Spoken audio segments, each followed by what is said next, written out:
si os parece, ya son las 7:10 casi. Pues buenas tardes, ongi etorri guztioi, gure zazpira aurkezpen honetara, Marina Indiak antolatu duen aurkezpen honetara. Justicia, verdad y convivencia liburuaren aurkezpenera ez zuzen. Bienvenidos a nuestra sede, que es vuestra casa. Agradezco la invitación, Alberto, para presentar esta mesa y hacer de anfitriona. Como sabéis, este libro, Justicia, Verdad y Convivencia, ha sido coordinado por Antonio Rivera, del Instituto de Historia Social Valentín de Foronda, y Eduardo Mateo, de la Fundación Fernando Buesa, que nos acompaña en esta mesa junto a Joseba Zeolaza, que es autor del capítulo Nuestro pasado sucio.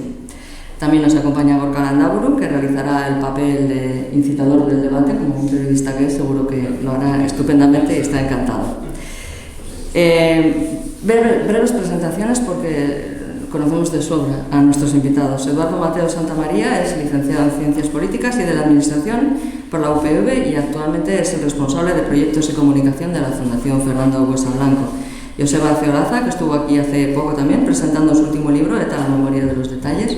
Ha sido parlamentario en 2007, colaborador de varios medios de comunicación y ha escrito varios libros sobre memoria y víctimas.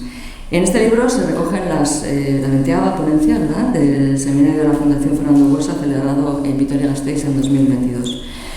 Entiendo que se trata de analizar, que en este libro se analiza desde el conocimiento y con el rigor de las personas expertas cómo está esto de hacer justicia, de que se sepa la verdad y de favorecer la convivencia en esta etapa post-terrorismo. La verdad es que cuando abrí el libro para ojearlo, vi muchas referencias a leyes y pensé que iba a ser duro de leer el libro. Pero la verdad es que no ha sido así, me lo he leído, le estaba enseñando a Eduardo. No solo lo he leído, sino que lo he mascado y lo he digerido. No sé si me da tiempo a digerirlo mucho porque he tenido que acelerar un poco la lectura, pero la verdad es que he disfrutado muchísimo leyéndolo y desde verdad que os recomiendo que lo leáis, porque creo que hay informaciones, hay contenido muy potente, muy importante, y además creo que siendo algo, bueno, pues ciertamente de cierta complejidad o de bastante complejidad, porque alude muchísimo a la legislación, creo que los autores y las autoras han hecho un esfuerzo considerable para hacerlo, bueno, pues comprensible y para que lo podamos leer los que no somos expertos en leyes sin perdernos. Aborda con rigor y de forma comprensible, pese a su complejidad, un tema que está en la calle, pero que nos afecta a todos y a todas, aunque sean las víctimas a las que les llega en primera persona. Pero este tema va más allá del ámbito personal de las víctimas, es una cuestión también social y política. Se aborda el tema también con sensibilidad hacia las víctimas, algo imprescindible, por supuesto. Y leyéndolo me he acordado, ha coincidido además en el tiempo, este lunes, María Romero, la viuda de Isaías Carrasco, compartía en sus redes sociales un post para felicitar a su marido y diciendo que hubiera sido el lunes su 59 cumpleaños si ETA no lo hubiera asesinado. La verdad es que me impactó muchísimo esa ausencia arrebatada que confrontaba con ese te queremos del final, una ausencia arrebatada frente a una presencia imborrable, es realmente impactante. Y ese dolor de las víctimas está siendo utilizado de una forma perversa, tanto por ETA antes como por su brazo político para lavar su cara ante la sociedad, con la pretensión de hacernos creer que asumen las reglas democráticas por decir que reconocen el dolor causado. Es evidente que reconocen el dolor causado, ellos quisieron causar ese dolor, con eso no nos dicen absolutamente nada. Resulta, al contrario, insultante que lo utilicen de esa manera. Me ha llamado mucho la atención el capítulo 6 de Marcelo de Azcárraga, donde el autor habla de la reinserción y recoge algunas de las fórmulas estereotipadas que tienen que utilizar o que pueden utilizar los presos para acogerse a beneficios penitenciarios. Una de ellas dice, y lo he copiado literalmente: asumo mi responsabilidad en las consecuencias derivadas de mi actividad política en el conflicto político y también reconozco el dolor causado por dicha actividad política. Creo que esto resulta especialmente hiriente y si se considera suficiente esta fórmula, una fórmula de este tipo para otorgar beneficios penitenciarios, realmente estamos ante una grave ofensa a toda la sociedad y a las víctimas. Me gustaría que luego hablarais de esto porque he querido entender, me ha parecido entender que realmente es una de las fórmulas que se proponen para poder acogerse a beneficios penitenciarios, y es terrible. En realidad no parece haber arrepentimiento en la mayor parte de los presos que se acogen a estos beneficios, y tampoco se ha arrepentido su brazo político, camuflado ahora en las siglas de H. Bildu, que no quiere reconocer todavía que fue terrorismo y que fue injusto. De hecho, no están dispuestos a firmar ninguna declaración que incorpore estas palabras hoy en día todavía. Además de que, por supuesto, no condenan, pero es que hemos podido constatar en el Ayuntamiento de Zarauz que han retirado la palabra condena de su vocabulario, es que no la admiten ni siquiera en una declaración para condenar un asesinato machista. O sea, nos piden que quitemos la palabra condena también ahí, es como si la palabra condena no existe para ellos. Como señala el autor, que reconozcan el dolor y manifiesten empatía hacia las víctimas no implica arrepentimiento, ya que siguen considerando los atentados necesarios y sus consecuencias para las víctimas efectos indeseados. Y me ha venido a la memoria que ETA se lamentaba en un comunicado exclusivamente por las víctimas que ellos llamaban efectos laterales del conflicto. Y su voluntad en aquel comunicado era dejar bien claro que lamentaban el dolor causado a quienes que no lamentaban el dolor causado a quienes deliberadamente habían decidido asesinar, solamente el dolor que habían causado a esas víctimas colaterales. Y después la verdad es que el capítulo de Adela Asúa lo he leído después y hace referencia también a este comunicado de ETA. Y si realmente quisiera manifestar su arrepentimiento, pues ya saben lo que tienen que hacer: colaborar con la justicia para esclarecer los crímenes no resueltos. Y enlazo con otro tema fundamental, que es el de la búsqueda de la verdad como otra forma de reparación para las víctimas, un tema fundamental en este libro. Y hay una frase que he rescatado que me parece muy interesante: los delitos prescriben, pero el derecho a la verdad no. Es una frase de María del Carmen Alba Figuero. Y también para ejercer ese derecho a la verdad hay muchas dificultades. En este libro nos explican los autores las dificultades y los esfuerzos que se están haciendo para averiguar la verdad. No olvidemos que hay 379 casos sin resolver, y saber lo que pasó es un derecho de las víctimas, aunque mejor sería que se pudieran juzgar todos los casos, que se pudiera sentenciar a los asesinos, y mejor todavía si ese asesino mostrara un sincero arrepentimiento. Esto sí que sería una forma de reparación. Y sobre reparación se habla también mucho en el libro. Realmente falta muchísimo por hacer, y sabemos también del desamparo de las víctimas. En nuestras calles había y sigue habiendo carteles, actos de homenaje a los presos, ante la pasividad de las instituciones, con la salvedad, si me permitís, de la época de Rodolfo Ares como consejero de Interior en el gobierno de Patxi López, que hizo una labor absolutamente maravillosa en este tema. Y todo nos habla de la revictimación constante por la permisividad de las instituciones, que es justo lo opuesto a la reparación. Realmente la reparación de toda esta brutal injusticia va más allá de las propias víctimas, porque toda la sociedad necesita esa reparación. Por haber consentido las contras, por haber llamado provocadores a quienes se manifestaban pidiendo paz, por haber consentido y consentir homenajes a los asesinos, por haber dejado que sean las propias víctimas quienes tengan que protestar por ello. Esto es absolutamente hiriente. Por haber consentido que un terrorista formara parte de la Comisión de Derechos Humanos en el Parlamento Vasco.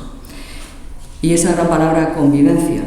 Yo creo que en parte ya convivimos, en parte. Nos cruzamos con los asesinos por la calle y bueno, pues nos cruzamos, no nos decimos nada. Pero desde luego convivencia, entiendo a mi modo de ver que es algo más. Desde luego la convivencia pasa por la reparación a las víctimas del terrorismo, evitando todas las revictimaciones, y también yo entiendo por convivencia la restitución de la libertad de cada persona para poder expresar libremente sus ideas y sin miedo, algo que creo que todavía desde luego no se ha conseguido. Y para H. Bildu, sin embargo, la convivencia es que los presos vuelvan a sus casas y siguen concentrándose tranquilamente, sin contras y sin que nadie les diga nada. No ha habido tampoco deslegitimación del terrorismo. Esta es también la gran tarea pendiente. Hay que deslegitimarlo sin paliativos y sin peros de ningún tipo.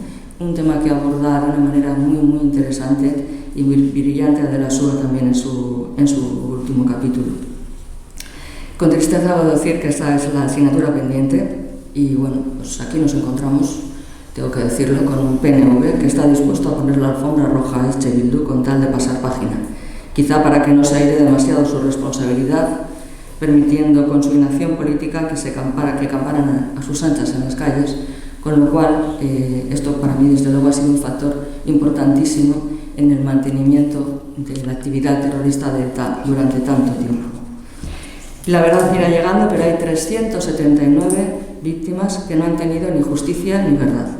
Es un tema que se analiza con profundidad en el libro y desde luego la convivencia plena solo será posible tras el arrepentimiento de los asesinos y su brazo político por una parte, y por otra parte también será necesario el reconocimiento de las instituciones de sus errores y la deslegitimación del terrorismo en la sociedad. Todo esto falta desde luego, a mi humilde entender, para que podamos hablar de justicia, verdad y convivencia. Gracias.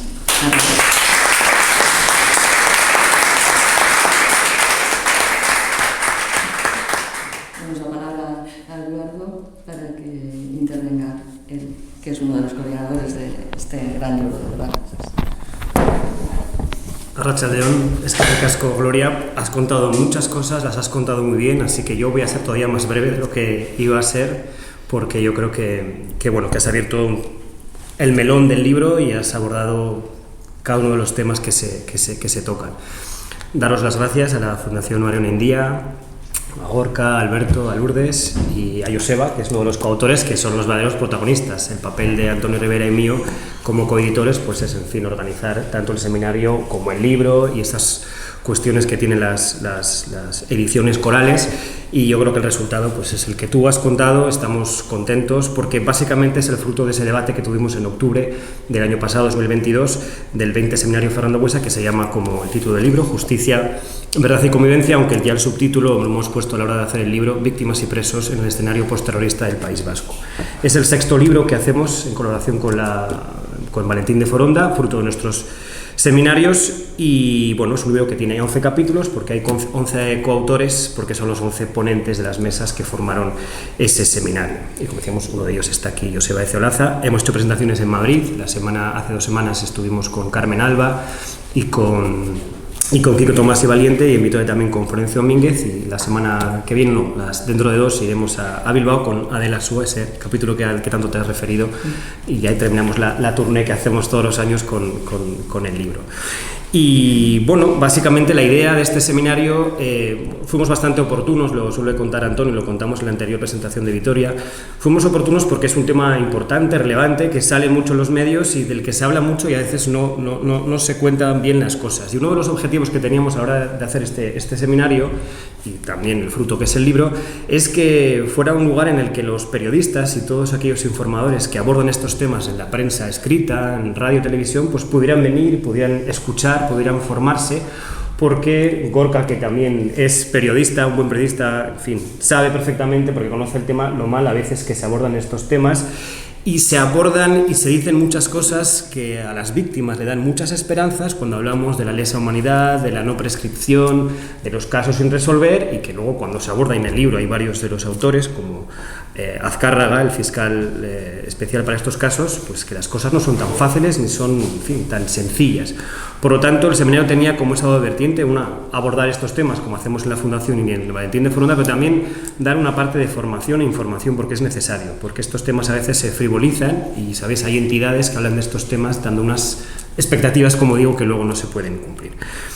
En todo caso, ahora mismo vemos en el panorama las reivindicaciones que tienen los presos y su mundo, de las excarcelaciones, terceros grados, en fin, todos sabemos cómo están estas cuestiones, y por otro lado tenemos las reclamaciones de las víctimas, sobre todo de las víctimas de los casos sin resolver, y también, como hablabas muy bien, Gloria, de la deslegitimación del terrorismo, que sigue absolutamente pendiente, y que en localidades como esta y como en otras de Euskadi, ahora que empiezan las fiestas de barrios y pueblos, lo vemos que se vuelven a repetir. Desde la Fundación, en nuestros barrios más cercanos ya hemos denunciado, Joseba Ezeolaza, que también forma parte de Gogoan, también lo denuncian, en fin, tenemos varios temas pendientes.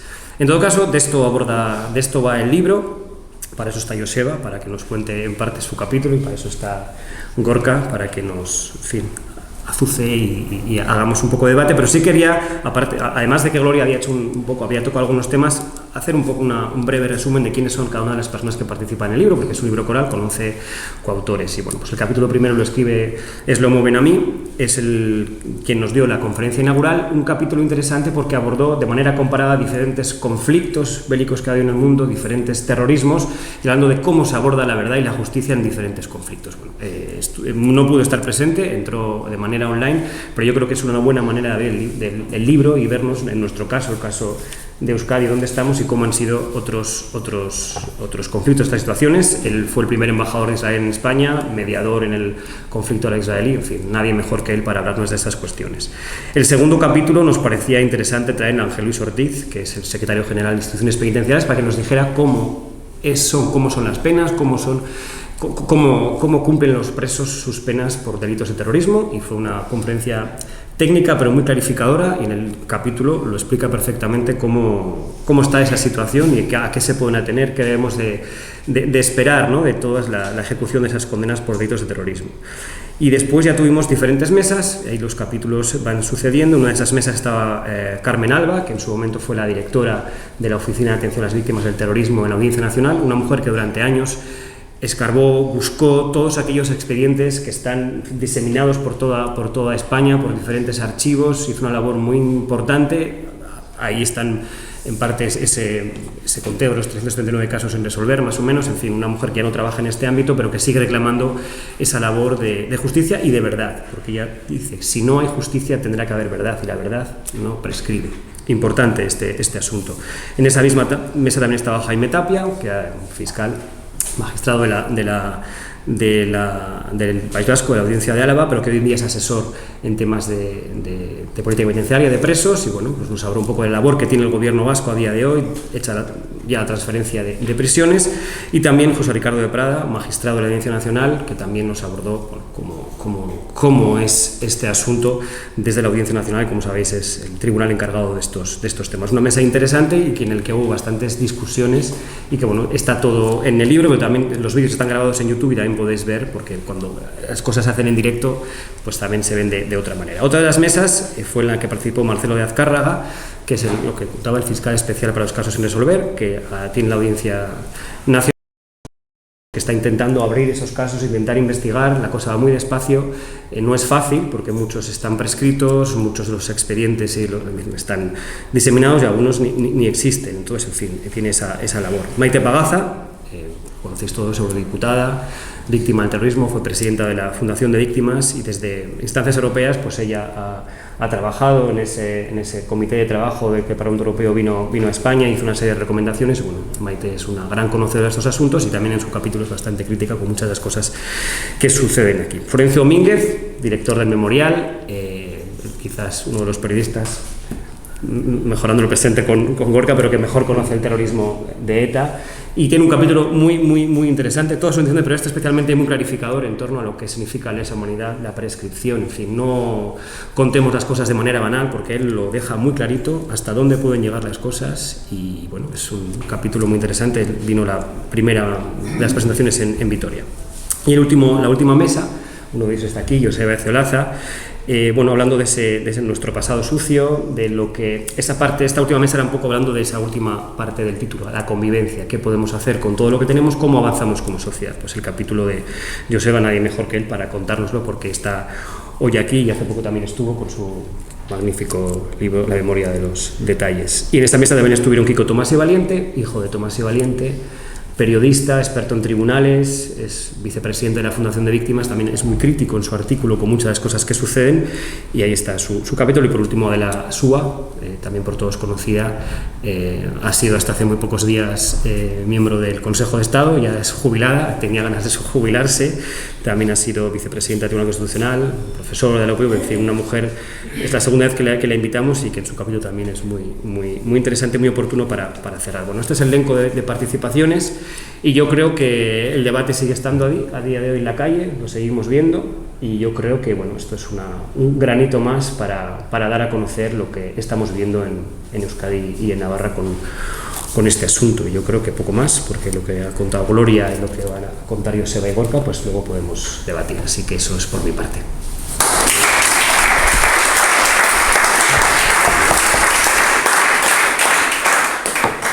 Bueno, yo quería empezar por una disculpa y un agradecimiento.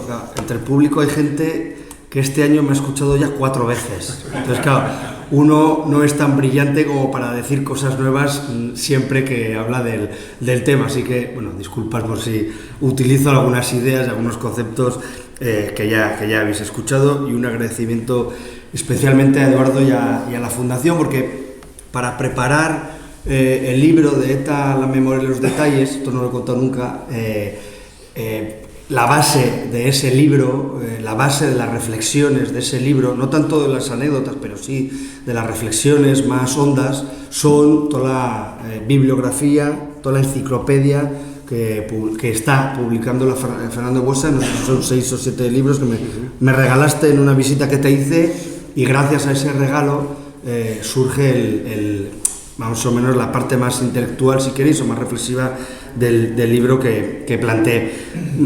He querido en el artículo abordar el asunto de la convivencia y la memoria desde una parte que trascendiera el asunto de los detalles que ya comento en el libro, ¿no?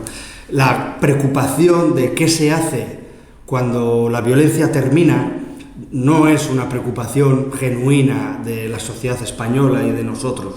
Esto ya preocupó a los alemanes, ya preocupó a los franceses y ya preocupó, por ejemplo, a los italianos, ¿no? En Alemania, que se tiende a idealizar, creo en exceso, ese modelo, hasta los años 70, salvo el momento de Nuremberg, hasta los años 70 no empiezan a hablar de este asunto cuando aparece una serie que se llama El Holocausto, ¿no?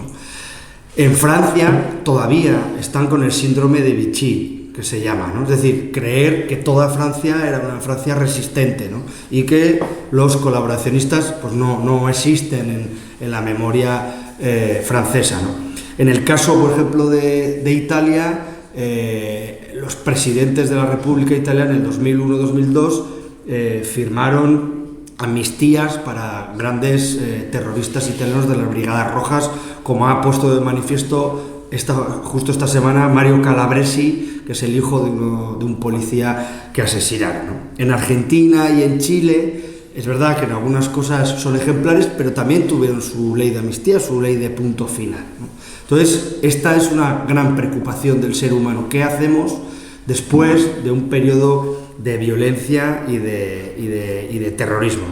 Yo creo que uno de los problemas de la sociedad española, que lo estamos arrastrando ahora con el asunto de ETA, es que no hubo para el franquismo una memoria pública, una memoria institucional, una memoria oficial.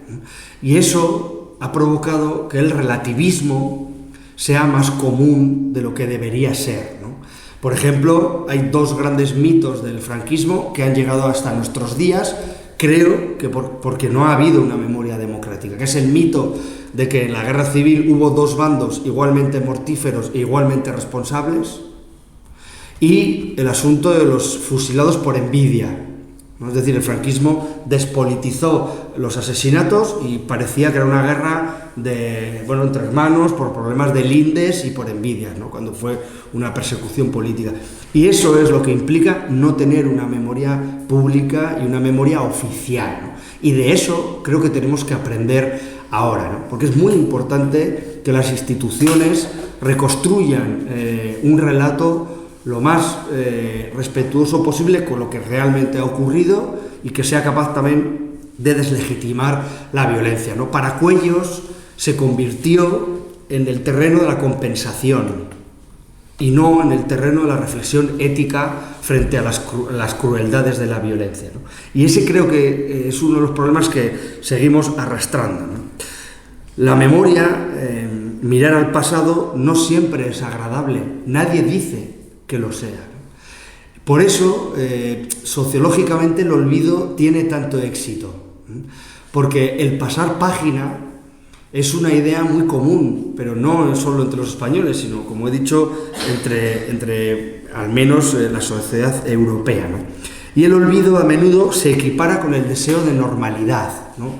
Hablaba en el libro que uno de los grandes errores de la transición española es que confundió la idea o el bien superior de la armonía la armonía social y la convivencia frente a la justicia y la verdad, ¿no? Ese error es el que yo veo que podemos estar cometiendo ahora mismo, ¿no? Creer, como decía Gloria, que esa transición que ha hecho la izquierda abertzale de defender que se mate y matar a participar en los presupuestos del Congreso de los Diputados, ese correr implique un olvido, ¿no? Y yo creo que ese es uno de los grandes problemas que puede haber, ¿no? Considerar que remover el pasado es negativo es común en nuestras sociedades, también ahora, ¿no? Varios o muchos de los que estamos aquí, cuando hemos sacado estos temas en la familia, en la cuadrilla o en el bar, pues nos han dicho esto, ¿no? Joder, es que si esto ya está terminado, ¿no? Es decir, hay una inconsciencia sobre el impacto que tiene la violencia durante muchos años, ¿no? Dice Reyes Mate: es preciso dejar atrás el horizonte en el que matar, extorsionar o torturar son vistos como excesos circunstanciales que pueden borrarse tan pronto como el ejecutor decida abandonarlos. Y esta es una de las claves, ¿no? Es decir, aunque el ejecutor decida abandonar la violencia, las consecuencias de la violencia no terminan, no desaparecen. Y este es uno de los grandes autoengaños colectivos que existe, ¿no? Creer que esto ya está hecha, que la tarea ya está hecha, que no es necesario más, ¿no? Yo creo que sí que hace falta más, ¿no? Yo creo que quienes hemos participado en la memoria histórica muchas veces hemos dicho que la memoria es un derecho, pero yo creo que la memoria, además de ser un derecho, es una cualidad de la convivencia, ¿no? Sin verdad es difícil convivir, ¿no? O es mucho más difícil convivir. Yo creo que ese es uno de los grandes problemas morales de nuestro caso, ¿no? Yo creo que además Reyes Mate suele advertirlo mucho en los libros que escribe. Dice que el olvido no puede ser un costo asumible si a cambio los avances son sustanciales, ¿no? Que eso es un poco la opinión pública, ¿no? Si los avances son sustanciales, el olvido es un costo asumible, ¿no? Esa es a veces la disyuntiva que nos plantea la opinión pública, ¿no? Y yo creo que eso es otra vez un error, ¿no? Porque el olvido no es duradero. Siempre va a haber alguien que nos va a reclamar, que va a preguntar: ¿dónde estabas tú cuando mataron a mi abuelo? ¿Qué hiciste en ese momento, ¿no? Si algo ha demostrado el asunto de la integración de 7 personas con delitos de sangre en las listas de H. Bildu es que no tenemos ni idea de qué hacer con los victimarios. Somos una sociedad que no sabemos qué hacer. No sabemos qué hacer con ellos. No hay un debate resuelto, ¿no? Fijaros, se ha planteado el debate desde una mirada entre lo legal y lo moral, ¿no? No tiene nada que ver esto con lo legal. Si es que el problema no era legal, el problema no era si podían o no, el problema es si debían o no. Muchas veces decimos que para la paz hacen falta mentalidades de paz y precisamente nos referimos a este tipo de cosas, ¿no? El silencio estimula al verdugo, no al que lo sufre, ¿no? Esto es muy importante entenderlo. Yo creo que, además, cuando hablamos de reconocimientos institucionales, cuando hablamos de reconocimientos oficiales, no solo tiene importancia cuando no hay una verdad jurídica, ¿no? Tiene importancia que el Ayuntamiento de Zarautz hiciera un homenaje o un reconocimiento, una moción, un acto institucional en Iruretagoiena, porque el reconocimiento oficial da veracidad a los testimonios de las víctimas. Eso es darle veracidad a los testimonios de las víctimas. Y esa es una parte de la restauración del dolor. Es decir, que el ayuntamiento, aunque sea muy pequeño, aunque haya sido muy minúscula la moción que ya ha aprobado, eso es darle veracidad al testimonio de la víctima, ¿no? Y esto me parece muy importante. Enfrentar a las víctimas de ETA con las del GAL, en ambas direcciones, es el marco soñado por quienes ejercieron y defendieron la violencia. Ese es el marco soñado, ¿no? Porque aquí y ahora la disyuntiva no es GAL o ETA, la disyuntiva es olvido o reparación. Esa es, para mí, la disyuntiva principal. Para que no nos frustremos, es verdad que la memoria interesa a pocos, Eso es verdad y va a seguir siendo así. Pero la verdad influye o impacta en muchos durante mucho tiempo. Y eso es lo que tenemos que explicarle a la gente, ¿no? Marcuse tenía un debate muy fuerte con Habermas, ¿no? Y con esto ya termino. Y Marcuse, antes de morir, le susurró a Habermas: ¿sabes? Ya sé dónde se originan nuestros juicios de valor más básicos, en la compasión, en nuestro sentido del sufrimiento de los demás. Gracias.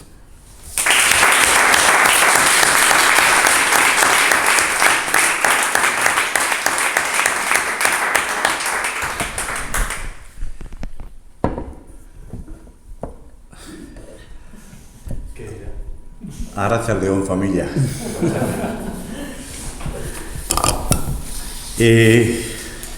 ¿Cuántas vueltas le hemos dado a este tema? Yo os voy a decir sinceramente de que no es que me aburre, pero estoy un poco cansado. Será la edad, será todo lo que hemos vivido, pero antes de empezar quiero dar un abrazo que le he visto antes a Bárbara. Y estamos encantados de recibirte aquí en Zarauz, Bárbara, porque siempre has sido para mí un referente. Y no quiero remover el pasado, pero me acuerdo de esa fatídica noche del 83 y a tu marido, que tanto trabajé y colaboré también con él. Pero os voy a decir una anécdota que muy poca gente conoce. Ella tiene mejor memoria que yo, y se acordará cuando fuimos con Carmen Torres en un avión desde Biarritz a Clermont-Ferrand. Ahí se nació, pronuncio bien en francés todavía, ¿eh? Desde Biarritz a Clermont-Ferrand y de Clermont-Ferrand a Estrasburgo. ¿Y quién íbamos en este avión? Más gente, pero estaba Bárbara, estaba Carmen Torres, que era la viuda de José Mari Portel, un periodista asesinado al principio de la transición, y estaba yo. ¿Cuál era el objetivo? Pues era ir al Parlamento Europeo, a hablar con, tú eras eurodiputada en esa época, creo que no me equivoco, y era hablar con los principales líderes del Parlamento Europeo, y nos recibieron un montón de gente durante 2 días. Estaba Schulz, el alemán, que estuvimos con él, estaba Lamassoure, que era de la derecha francesa, y estuvimos 2 días porque el Parlamento Europeo iba a votar el sí o no al apoyo del proceso de paz de Zapatero, que ya estuvo aprobado en el Parlamento, pero era muy importante que en Europa se apoyara eso. Y yo tengo un recuerdo, no sé si fue el 2006 o por ahí, Bárbara, tú te acordarás igual mejor. Bueno, pues fuimos a Estrasburgo 2 días y ahí estuvimos en ese Parlamento monstruoso con 750 diputados y las oficinas y los pasillos y todo esto. Y yo recuerdo una anécdota que siempre lo voy a acordar, y había el grupo español 2 personas. Uno era Jaime Mayor Oreja, que no nos recibió y que estaba propagando en todos los grupos de la derecha europea el no al proceso de paz de Zapatero, fijaros bien, no del Jaime Mayor Oreja, y otra señora que le voy a nombrar, aunque me cueste nombrar, que se llamaba Rosa Díez, que era parlamentaria del Partido Socialista y que se encerró en su despacho y no tuvo ni la delicadeza de venir a saludarnos. Creo que con eso está todo dicho. Eskerrik asko, Bárbara, siempre contigo. Mira, hoy también, y vamos a empezar el debate enseguida, pero ya voy a aprovechar porque sabes cómo soy y me gustan las anécdotas y parlemos. Hoy he tenido, y eso queda aquí naturalmente, una comida que yo llamo la comida de las viudas, que suelo tener todos los años en Zarauz, con varias viudas de ETA. Al final de la comida intento buscarles novios, es complicado, porque algunas tienen cierta edad y tal, pero lo intentamos totalmente. Y estaba pues hoy, pues estaba Isabel, estaba la viuda de Corta, estaba Maripaz, y bueno, la cuadrilla que solemos estar y tal. Y por eso lo porque en el momento dado hablamos de cosas serias y después divertidas, estamos comiendo al fin y al cabo, y llega pronto el verano y aquí no vamos a echar lágrimas ni llorar, que bastante lo hemos hecho y sirve ya muy poco. Pero me llamó la atención cuando hemos hablado en un momento dado de todo lo que estamos hablando aquí, y me decía Marian, me equivoco siempre, Marian, la viuda de Corta, de Zumaya, el empresario, me dice: a mí en Zumaya hay gente que me ignora. Y hablamos ya de 20 años y pico del asesinato de su marido. Y Maripaz, que le conocéis porque viene mucho por Tarot también, ella me dice: a mí hay gente que ni me saluda, pero yo tampoco le saludo. Quiero decir que eso forma parte del decorado que tenemos en este santo país. Y así es la vida, ¿no? Y entonces, bueno, pues bien, seguimos en todo esto y yo ahora voy a hacer un poquitín de abogado diablo. Yo he tenido una polémica muy gorda esta semana en las redes Twitter, que me dicen muchos que ando ahí todavía, pero en fin, como me gusta salsear, y he denunciado el pacto entre Vox y el PP de Valencia, que me parece de lo peor que ha podido pasar democráticamente en este país en los últimos tiempos, y todavía, por mucho que no nos damos cuenta de la importancia que va a tener ese pacto, y posteriormente políticamente. Ojalá ganemos las elecciones o gane la izquierda o el progresismo el 23 de julio, lo veo muy complicado, pero vamos atrás. Y no solamente aquí, en muchos países europeos, y ya lo sabéis también, que tenemos un verdadero problema, y eso es un problema que tenemos que analizar desde el progresismo y desde la izquierda, por qué ha ocurrido eso. Pero, por ejemplo, pues yo he tenido un tuit simplemente por denunciar, diciendo que estaba preocupado democráticamente de gente, más atrás, de gente que efectivamente me decía: tú donde vives, en la capital de Estocolmo, tú tienes unas barbaridades, y que era el momento de que vuelva a cruzar el Bidasoa para seguir al exilio, que ojalá me hubiesen matado en el atentado. Bueno, pues eso es una red social, hay que darle la importancia que hay, pero quiero decir que el odio que se está creando en la sociedad es muy preocupante, y este es el odio que hemos tenido también en este país, pero ahora ya cruza la frontera y va más allá. En este libro, que es muy interesante, os aconsejo leer con tranquilidad, pues hay efectivamente unas reflexiones importantes. Quiero felicitar, y de paso, a la fundación, ya diré, se me ha ido, Buesa, la Fundación Buesa, que está haciendo un trabajo incalculable, interesante, importantísimo, y aquí tenemos a Edu, que es un poco la alma mater de todo esto, a la cual luego le daremos un fuerte aplauso porque se lo merite. Es trabajo de hormiguero, día a día, sacando, en esta vez con Antonio Rivera, libros que van a quedar ahí. Igual no se leerá, no va a ser lecturas ni Hola ni la semanal, evidentemente, pero quedarán ahí. Y nosotros los vamos a leer. Muchos no lo leerán, pero estoy seguro que las generaciones que vienen el día de mañana van a pedir efectivamente que se lea eso, y queda como testimonio importante en el proceso que estamos efectivamente viviendo. Shlomo Ben-Ami, que es un gran señor que yo he seguido desde siempre, el otro día lo comenté con Alberto, abre las páginas de este libro. Es un hombre reconocido en el mundo entero, un hombre que siempre ha buscado la paz en Israel. ¿Y cómo está su país? Otro tema. Israel abandonado. Nadie habla de Israel, es una vergüenza.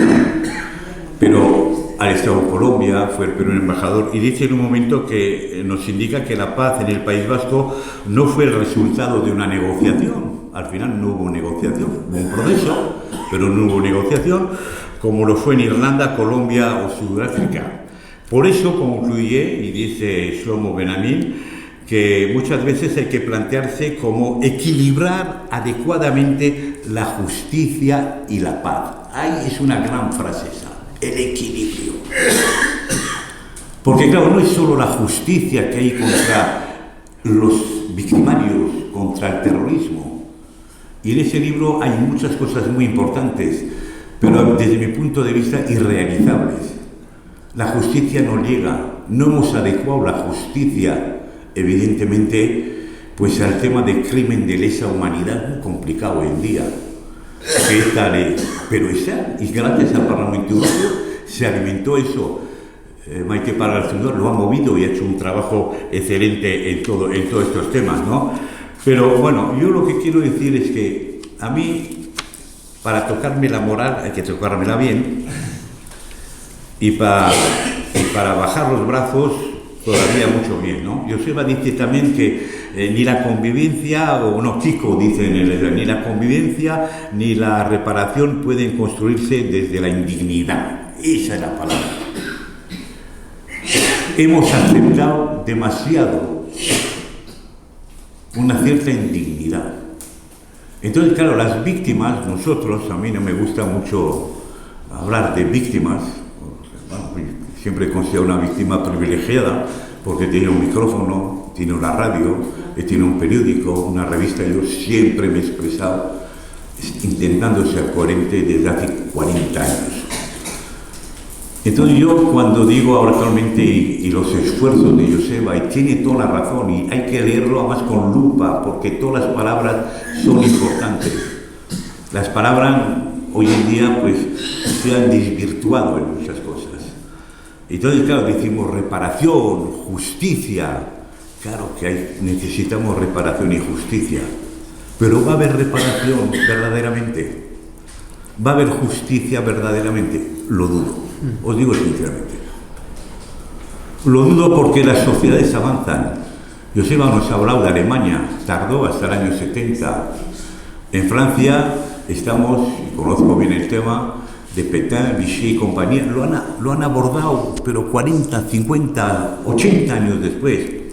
Eso es trabajo de historiadores, por eso es importante gente como Edu, y que los historiadores escriban para que quede escrito. Pero después la sociedad avanza. ¿Cuántas veces os he dicho yo que la vida es conducir un automóvil con dos manos y hay que mirar de frente, porque si no, no ves la carretera? Pero si no tienes el retrovisor, que es la memoria, eso siempre lo he prohibido, el retrovisor es la memoria, nunca vas a conducir debidamente. Entonces ese retrovisor, claro que lo vamos a mantener. Claro que vamos a exigir a los culpables y a sus dirigentes, que no solo son los que han disparado, que hagan una autocrítica todos los días, pero están aquí y viven conmigo. Y cuando el domingo, después de las elecciones, miro los resultados y veo que EH Bildu ha tenido en Euskadi y Navarra 366.000 votos, pues se me cae el alma. ¿Qué pasa? ¿Os acordáis del 2011 que tuvimos un diputado general, que no le vamos a nombrar, y un alcalde, de EH Bildu, cuando habíamos ganado la batalla? El primer gran error que hicimos nosotros, los que luchamos contra ETA y la izquierda progresista, es no reivindicar nuestra victoria moral y victoria política contra la banda terrorista. Nos dio vergüenza. Miramos para el otro lado, ya se ha terminado. Por fin. Pero teníamos que haber dado esa batalla porque nos están ganando por el otro lado. ¿Y qué pasa cuando analizas? ¿Dónde está nuestra juventud? Nuestra juventud está efectivamente, votando a EH Bildu. Entonces el problema no es que voten a EH Bildu, el problema es ¿por qué votan a EH Bildu? ¿Dónde estamos los demás? Claro que vamos a reclamar justicia.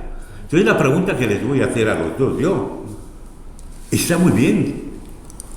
Lo dicen todos los escritos, la gente, y yo voy a decir de bien, para que vayamos avanzando. Aquí creo que en un momento dado, no quiero leer porque vamos a empezar el debate, tenemos tiempo, pero el final creo que es Adela que dice en un momento, que este libro lo ha apuntado tanto que está todo apuntado, no sé para qué ha apuntado, pues claro, tengo todo pintado.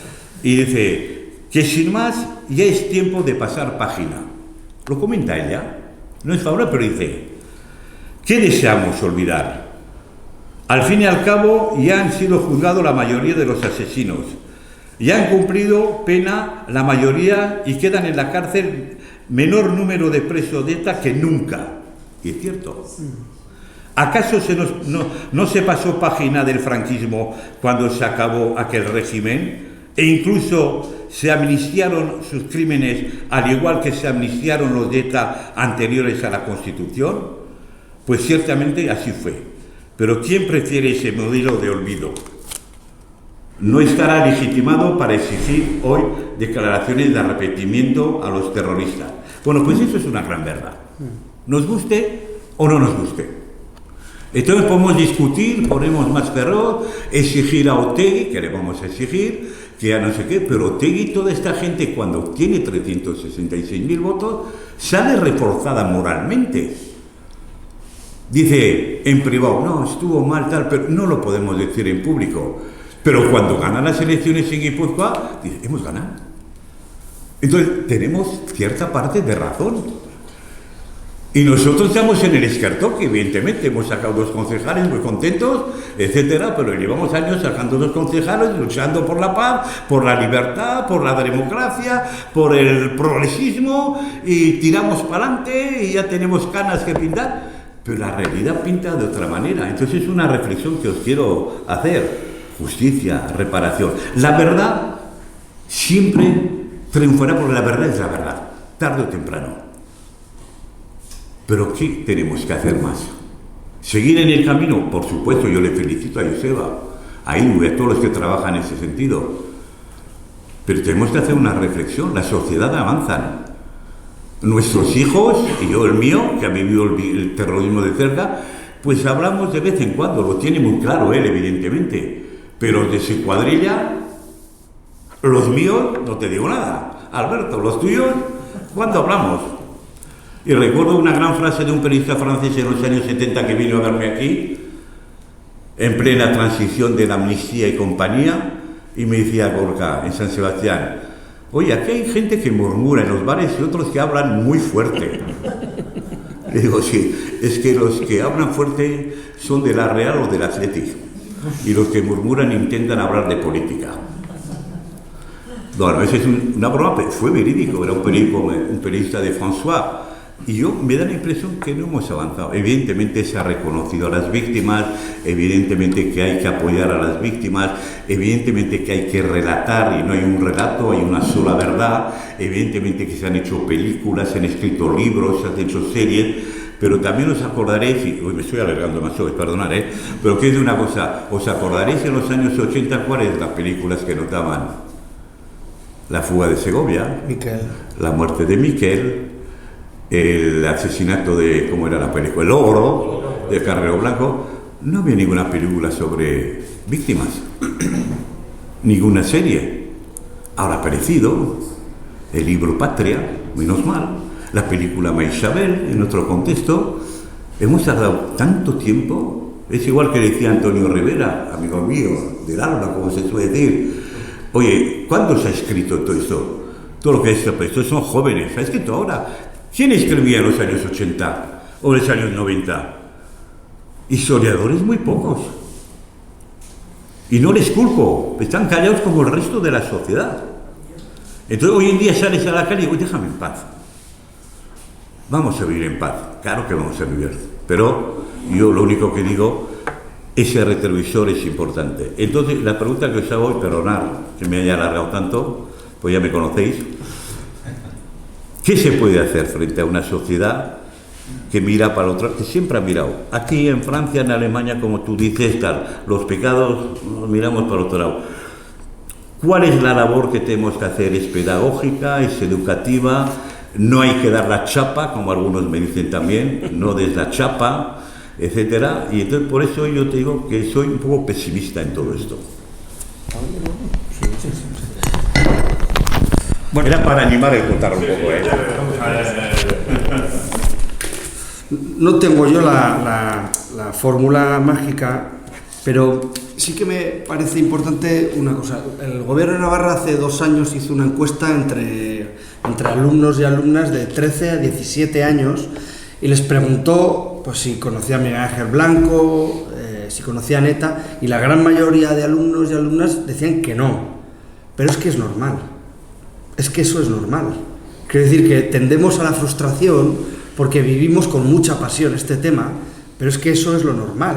Es decir, yo estudié en una Ikastola, luego la carrera de Sociología, y jamás nadie en ningún momento de mi itinerario académico me habló de la guerra civil y del franquismo. Es decir, que es normal que no sepan. Había un dato, que ese es el que yo creo que tenemos que incidir más. El 26% de los alumnos encuestados creía que la violencia, si respondía a cuestiones políticas, podía tener justificación. 26%, ¿no? No preguntaban qué política, ¿no? Sino que ahí se hacía esa salvedad, ¿no? Es decir, si es por cuestiones políticas, la violencia puede tener justificación. Yo creo que ahí es donde más tenemos que incidir, ¿no? El escritor Ángel Lerchundi decía que nuestro problema no es político, sino que nuestro problema es moral, ¿no? Y yo creo que es una buena salida del asunto, ¿no? Lo he comentado alguna vez cuando estaba aquí. Quienes hemos actuado en la memoria histórica hemos actuado con mucha ingenuidad cuando hemos dicho que para no repetir los errores hay que tener memoria. Pero eso es una ingenuidad, porque eso solo no vale. No vale tener memoria y ya está, ¿no? Hace falta algo más. ¿Qué es algo más? Pues la reconstrucción ética, ¿no? Es decir, esa tarea prepolítica que te hace respetar a un ser humano aunque no piense como tú, que es la tolerancia, ¿no? Yo he estado ya en cinco colegios con chavales de 16, 17 años, una vez en jesuitas con 120 alumnos, y yo ahí me di cuenta, Gorka, que había buenos valores, había valores positivos, mucho más que los de nuestra generación. Tenían muy interiorizado el asunto de los derechos humanos, mucho más que... Yo tengo 43 años, ¿no? Nosotros vacilábamos más, vuestra generación, ¿no? La idea de la violencia revolucionaria y tal, ¿no? En nuestro caso, matizado. Ahora, eso es una locura, no lo entienden este tipo de cosas, ¿no? O sea, yo creo que ahí hay una buena labor, ¿no? Fijaros, GKS mira más a la CUP catalana, a los movimientos ocupas, a los movimientos autónomos, ¿no? Al comunismo libertario, que a la melancolía ante ETA, ¿no? ETA ha fracasado como movimiento melancólico de ETA, ¿no? ETA ha logrado agrupar 7 presos, 8 presos, me parece que son, no hay más, ¿no?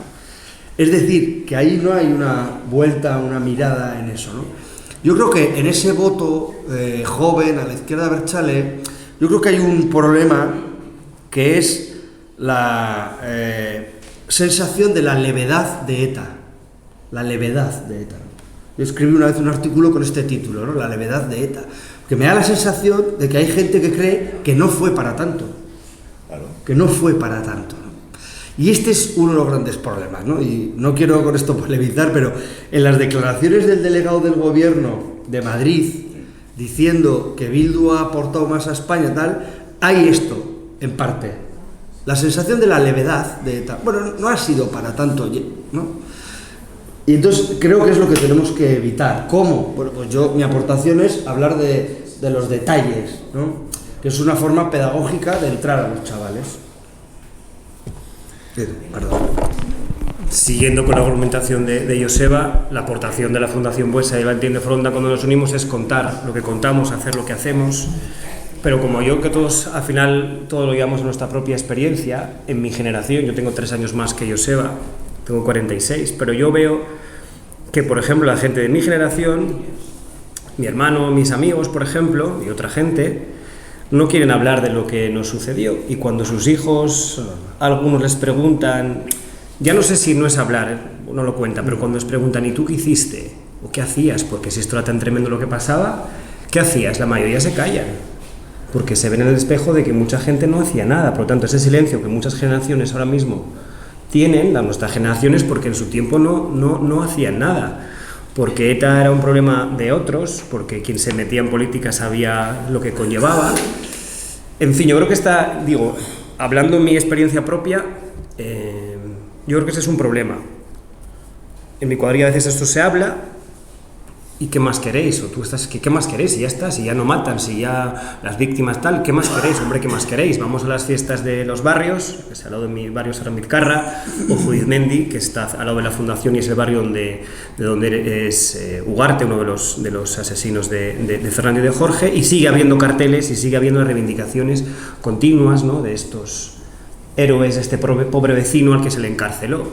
Y claro, hay muchas iniciativas en el ámbito educativo, algunas discutibles, algunas polémicas, como el famoso Erenegún, que ahora vamos a conocer en su conformación definitiva, después de mucho tiempo de pedirlo, ¿no?, desde el ámbito de las fundaciones y asociaciones, y todas esas labores que se hacen en el ámbito educativo, el testimonio de las víctimas, lo haces tú, Gorka, lo hace también Bárbara. De poco vale a veces si después nos vamos a los barrios, a las fiestas, y vemos toda esta parafernalia y toda esta cuestión. Entonces avanzamos 2 pasos y retrocedemos 4. ¿Qué tenemos que hacer? Muchas cosas y desde muchos ámbitos. Marta Buesa siempre dice y repite que falta un liderazgo político sólido que aborde estas cuestiones, lo dice siempre. A mí me falta un liderazgo político, alguien que diga que esto es lo que hay que hacer, que esto es lo ética y moralmente defendible, y eso no existe a día de hoy en Euskadi, porque las víctimas, porque estos asuntos pues se banalizan, porque Covite denunció muy bien lo que había pasado con las listas y aquello se convirtió en una batalla que poco tenía que ver. No sé, a veces parece que avanzamos un poco y a veces retrocedemos. Yo creo que todos podemos hacer, y es verdad lo que dice Gorka, que a veces estás cansado y todos estamos cansados de este asunto, pero la batalla ética y moral hay que seguir dándola, porque si no, lo que queda de lo que ha pasado es como eso, la levedad, de que bueno, no ha sido para tanto, y hay esas muestras de, bueno, al final estos hacen más que los otros de la pulserita. Me parece que es banalizar muchísimo el asunto, no sé. Yo eso lo veo en ese sentido, y lo veo que mi generación, que lo ha vivido, porque aquí mucha gente dice, acabo hace ya 11, 12 años, ¿no? Pero la gente que tenemos 46 lo hemos vivido todos los días, ¿eh? Cuando éramos pequeños, todos los días nos levantábamos por las mañanas y veíamos el telediario, todo lo que iba pasando, y la gente se callaba, por miedo, por lo que fuera. Y esto sí que se tiene que hablar, y si la gente sí tiene que decir qué hacíamos, qué no hacíamos, y abordarlo, no sé. Esas son las pequeñas cosas que podemos hacer cada uno, que no hacemos. Yo voy a contar una anécdota personal, familiar. Yo suelo decir, tenemos que hablar de esto aunque cansemos, y también aunque nos cansemos. Pero mira, yo era portavoz de la Asociación de Familiares de Fusileros de Navarra durante 15 años. Mi abuelo materno había sido de la Falange, y la historia de mi abuela materna siempre ha estado bajo esa figura, ¿no?, masculina de aquella época. Y de repente mi abuela me ve dar una rueda de prensa sobre la guerra civil y la memoria histórica. Y aprovecha un día que no estaba mi abuelo, me dice, entra a la cocina, y me cuenta que ella era de una familia republicana, que habían matado a su tío, Félix Martínez, y que habían detenido a su padre y lo habían torturado en la guerra civil. ¡Pam! De repente, sin que nadie lo supiéramos, ni siquiera mi madre, aparece una historia republicana donde había habido silencio. Quiero decir con esto que lo que tenemos, entre otras cosas, que hacer es que todas las víctimas o todas las personas damnificadas por la violencia tienen que sentir que su historia, por pequeña que sea, merece la pena ser contada. Su historia merece la pena ser contada, ¿no? Porque a veces la autocensura forma parte de esa dificultad de transmisión generacional de la memoria, ¿no? Esa autocensura que mi abuela vivió hasta los 89 años, yo la veo también en muchas víctimas, ¿no? No en tu caso, por ejemplo, de Pachi o de Bárbara, pero sí que veo mucha gente que, no, si mi historia es muy pequeña, no, me he comparado con lo que le ha pasado a no sé quién, ¿no? Oye, pero has llevado 15 años escolta, que eso es durísimo, no, pero hombre, comparado con lo que le hicieron no sé, a Jauregui, por lo mío es poco. Bueno, pues yo creo que tenemos que crear una comunidad del recuerdo, un ambiente social tal que esas víctimas hablen y consideren que su historia merece la pena ser contada. Porque si pasa eso, lo decía la otra vez, ¿no? La antesala de la empatía es el conocimiento. La antesala de la empatía es el conocimiento, ¿no? Sin conocimiento es imposible la empatía, ¿no? Yo creo que esas historias, micro o macro, tienen que ser contadas. Gloria, ¿quieres decir algo? Perdón, Gloria. Tranquilo, quería preguntaros si, bueno, responder. Yo creo que hay que hacer muchísimas cosas que no se hacen desde cada ayuntamiento, hay que trabajar y hay que, yo qué sé, hacer debates o lo que sea, pero realmente es difícil. Cuando hemos hecho alguna pequeña cosita en el ayuntamiento de Zarauz, porque ha sido muy difícil desde la comisión de convivencia poder llegar a un mínimo consenso, hasta el punto de que al final la abandonamos porque no se respetaba el mínimo ético. La verdad es que hemos hecho un par de proyecciones y no ha venido nadie. He venido un par de víctimas y nada más. Y realmente pero yo también creo que hay que insistir aunque nos cansemos. Yo quería preguntaros si sabéis en los centros escolares de Guipúzcoa cuántos centros participan en este programa de víctimas, porque desde luego en Zarauz ninguno, creo yo. Y creo que en Guipúzcoa serán muy poquitos. Pues, ¿sabéis? ¿Tú sabes, Gorka? ¿Cuántos? Ni me han invitado, ni... Sí, he estado en un par de colegios, en Pamplona y tal, pero no sé, yo creo que hay el Departamento de Educación del Gobierno Vasco no ha puesto el interés. Y me parece muy, muy importante porque las veces que hemos acudido, yo en pocas ocasiones, tampoco me han invitado mucho, pero la conexión, y Edu nos dirá todo, es interesantísimo, porque son chavales de 16 y 17 años y cuando les explicas de forma natural, hay que ir como si estuviéramos aquí en familia, hay que hablar normalmente. Yo soy víctima, me ha pasado esto, pero dentro del contexto, etcétera, y todos son muy receptivos. Yo por eso, cuando digo que estoy cansado, porque yo tengo 30 años más que vosotros, y claro, la vida, igual que Alberto, pues seguimos aquí, ¿verdad, Alberto? Y seguiremos a pesar de todo. Te quiero decir que hemos vivido tantas cosas que al final no es pesimismo. Yo sé que tarde o temprano, hay una cosa que me hace mucha gracia, es cuando el nieto de 3 años me viene a hacer la casu, casu escuela y tona, hacer la ori, etcétera. Y digo, esta junta, ya, tu venda, la catecia, me viene esta, está y tal, ya, 3 años.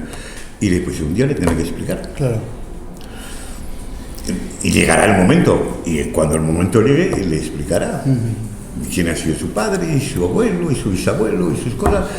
Y hay que explicar a la gente joven, pero claro, hoy todavía damos como gran noticia de que han empezado en Cualamuros a abrir las tumbas. 80 años después, Dios mío. Aquí tenemos un problema, porque al franquismo no le hemos derrotado. A esta sí le hemos derrotado, pero no lo hemos hecho saber. Y Franco murió en la cama.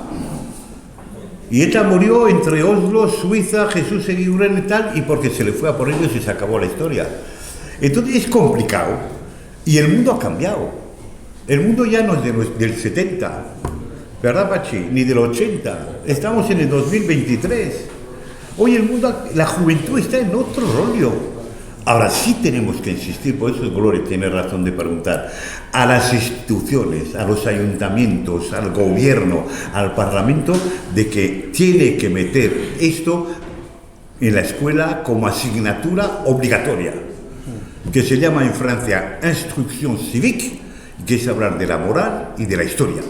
Aquí no podemos hacer clases de historia, y aquí tenemos a Arantxa que sabe mejor que nadie, en historia, a enseñar a los niños de 16, los reyes católicos, y empiezan los reyes católicos, y llega la Primera Guerra Mundial y se termina la historia.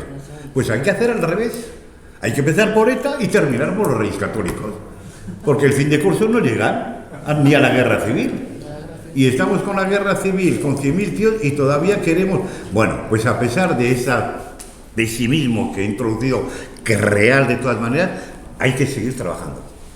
Tenemos que sacar fuera, en la calle, como sea, este tema, de forma didáctica. Y yo creo que ese es el tema que tenemos que hacer, de forma didáctica, porque hay un peso moral importante, pero claro, las cosas son como son, y me da que el tiempo pasa. A Pachi López, que le hice una entrevista en la revista de la Fundación hace un año y medio, y le dije, Pachi, ¿tú, Pati, qué es la memoria? Y me dice, 50-50. Esa es la respuesta de Pachi, 50-50. ¿Y qué es? 50 olvido, 50 memoria. Bueno, 50-50 yo creo que es más olvido que todo eso, Pero es lo que hay que hacer eso en la fundación, vosotros en la fundación, tú sigue escribiendo, y a partir de ese momento, pues sobre todo a las instituciones públicas de este país, aunque al final decirles, señores, esto hay que meterlo ya. Igual que la guerra civil, hay que contar la historia, no es de revanchismo, ni buscar, ni remover la historia con malas intenciones. Contar la verdad. Y si contamos la verdad, pues avanzaremos de otra manera. Podemos empezar el debate si queréis. Venga. Sí, una cosa que... sí, por lo de Gloria, nada, dos reflexiones con lo que ha comentado Gloria. En Navarra se hizo un estudio entre 220 alumnos y alumnas para valorar qué impacto había tenido el testimonio de las víctimas en la consideración de la violencia. Y la investigadora hizo una encuesta entre alumnos y alumnas sobre qué pensaban de la violencia antes de pasar la víctima y les preguntó qué pensaban después. Y esta investigadora demostró que el testimonio de las víctimas tenía un impacto muy fuerte, incluso en estadios de radicalización temprana. Es decir, pasaba de un rechazo de ETA del 69-68% a más del 85%, una vez pasado el testimonio de ETA. Es decir, que los testimonios, todas estas cosas, tienen un impacto muy fuerte en la conciencia de los alumnos, ¿no?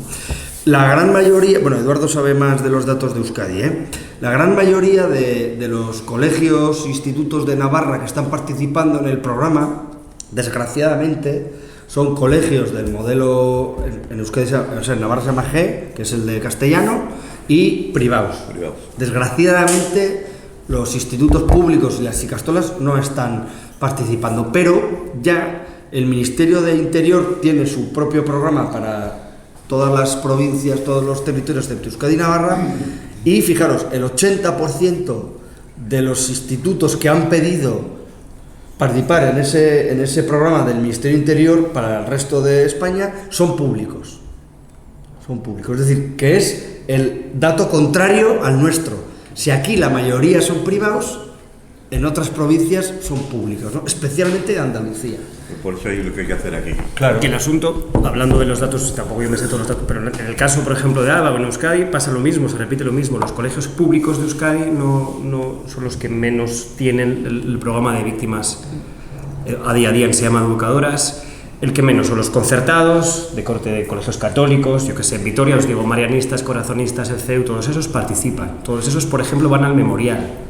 Yo creo, ahora no tengo el dato concreto, lo sabrá seguramente Raúl López Romo, que es el responsable de exposiciones memorial. Creo que ningún colegio de Guipúzcoa público ha ido al memorial todavía. No, al memorial no ha ido. Quiere decir que ese es otro, abrimos aquí otro pastel, ¿no? Que hablamos cuando Marta Buesa dice siempre, yo aprendo de ella, de que no hay liderazgo político, ético. Este es uno de ellos, el memorial que está en Vitoria, que se hace en Vitoria precisamente en Euskadi por el significado que tiene, pues es que el gobierno vasco no apuesta decididamente por que se visite, porque se vea. El gobierno vasco tiene el Gogora, bueno, existe Gogora, que es este Instituto de los Derechos Humanos que aborda las violencias desde la guerra civil hasta hoy en día, pero al memorial no va la gente. Los escolares, por ejemplo, no van. Y ya no solo eso, sino que el programa educativo Herenegun, tan polémico en su día, es el programa, digamos, es la contextualización histórica de lo que ha significado el terrorismo, la violencia en Euskadi, y hasta ahora se daban las víctimas educadoras, pero no había esa contextualización histórica, que es importante, ¿no? Yo en colegio a contar un testimonio, todo el mundo es empático con los testimonios de sufrimiento, dolor, de trauma, pero si no se explican que eso dónde está, por qué ha sucedido, tal. Y eso que ahora se ha hecho está, entre comillas, oculto porque genera polémica, pero en Navarra, por ejemplo, que yo lo equiparo al caso de Euskadi, es decir, hemos vivido la misma, en fin, somos lo mismo, comunidades autónomas diferentes, pero lo mismo, en Navarra no tengo ningún problema en coger todos los materiales del Ministerio de Interior del Memorial, en el que las entidades de víctimas, esta Fundación y otras han participado. O sea, en Euskadi no había ningún material, aprovechaba el del Memorial, quiero decir, aquí estamos en esta batalla de cada institución da sus materiales. Y pues mientras tú vas a crear uno, aprovecha el otro. Pues no se aprovecha, Navarra lo hace, claro. Por ejemplo. Entonces, surge otra problemática que es cómo abordamos esta cuestión. Y aquí ya hay disparidad de opciones y disparidad de de abordajes, y esa es otra de los problemas. Cuando los jóvenes van a los colegios y escuchan a las víctimas, es cuando luego van a casa y les dicen, oiga, Aitama, ¿por qué no me has explicado esto? Y les preguntan y tampoco quieren abordarlo. Por lo que decía, quiero decir que cuando se les explica tienen interés. Claro que tienen interés, el tema es que luego en casa cada uno en su entorno y en su contexto, no lo profundizamos. Es decir, que aquí todos somos en parte. Ese es el verdadero déficit educativo que tenemos. Venga, vamos a hacer una ronda. A ver, Alberto, usted ha levantado la mano, pero primero Alberto.